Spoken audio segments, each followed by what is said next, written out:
50 vot firdu lill-Ministru Chris Cardona mill-Ministru Owen Bonnici.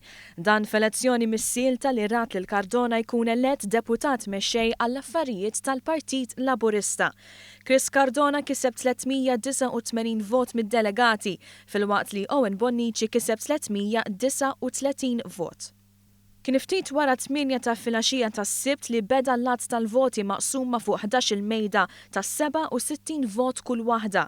Il-ġurnalisti, uffiċjali u xi attivisti tal-Partit Laburista segwew miċ-Ċentru Nazzjonali Laburista filwaqt li eluf raw dak li kien għaddej dirett fuq one.com.mt. Mill-ewwel 3 imwejjed Cardona kiseb 100 vot u Bonnici 99. Cardona baqa' jżomm vantaġġ konsistenti fuq ħafna mill-imwejjed u f'żewġ każi l-vantaġġ kien sostanzjali biex hemm der iktar ċar li Cardona kien se jkun id-deputat mexxej il-ġdid.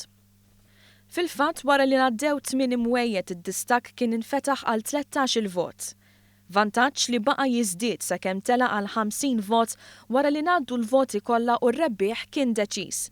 Bl-ikbar dinjità Owen Bonnici u Chris Cardona tkellmu mal-mument li ħareġ ir-riżultat. Jien naħseb illi il-livell ta' entużjażmu illi kellhom id-delegati f'din il-kampanja elettorali ta' aktar minn xahar turi illi l-Partit Laburista qiegħed fit-triq illi ta' bilħaq jerġa' jkun partit b'saħħtu, partit mibni fuq l-idejat, fuq l-entużjażmu u fuq l-involviment ta' dawk kollha li jixtuqu jaraw il-ġid għal kwalità tal-ħajja tal-familji Maltin waċin.